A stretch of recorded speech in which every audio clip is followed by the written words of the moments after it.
नमस्कार. मी देवहूती गांजापूरकर आणि तुम्ही पाहत आहात गल्ली ते दिल्ली. माजी मुख्यमंत्री अशोक चव्हाण यांनी काँग्रेस सोडली आणि त्यामुळे काँग्रेसचे प्रदेश अध्यक्ष नाना पटोले यांच्या पायाखालची धूळ सरकली. याचे कारण म्हणजे पटोले यांच्या विरोधातील खदखद चव्हाण यांच्या राजीनाम्याच्या निमित्ताने पुन्हा एकदा पुढे आली.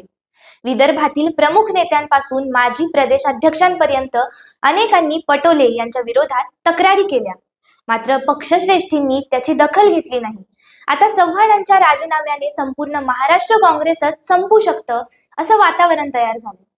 पक्ष त्यागानंतर बोलताना चव्हाण यांनी नाना पटोले यांच्यावर जोरदार हल्ला चढवला होता.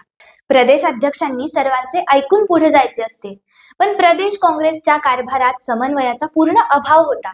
कोणाचे ऐकायचे नाही, मनाचेच करायचे असे चालले होते. निवडणूक जिंकण्याच्या दृष्टीने कोणतीही तयारी पक्षात दिसत नव्हती.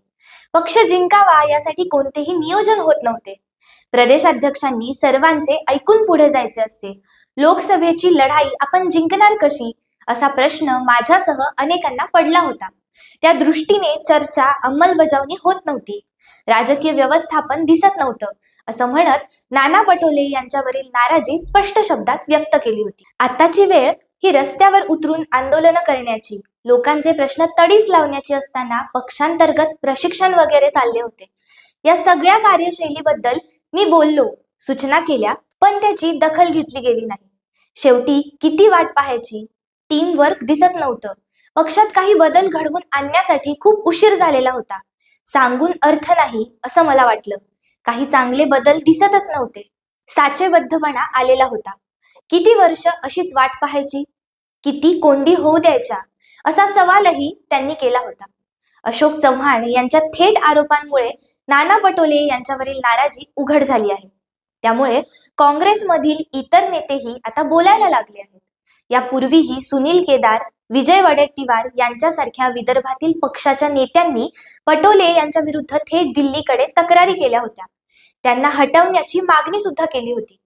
माजी प्रदेशाध्यक्ष बाळासाहेब थोरात यांचे भाचे सत्यजित तांबे यांच्या उमेदवारीवरूनही पटोले टीकेचे धनी झाले होते.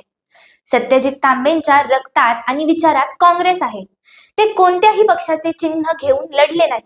त्यांना सोबत घ्यावं अशी माझी इच्छा आहे. मी स्वतः हायकमांडला याबाबत विनंती करणार आहे असे वडेट्टीवार यांनी सांगितले होते. सत्यजित तांबेंच्या संदर्भात जे झालं ते चुकीचंच झालं. त्यामुळे पक्ष कमजोर झाला.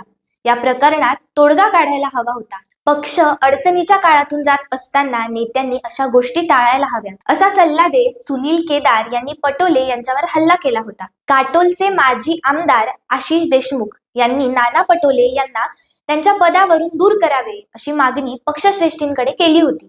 ही मागणी मान्य झाली नाही. त्यामुळे देशमुख यांनीही पक्षत्याग करून भाजपमध्ये प्रवेश केला होता.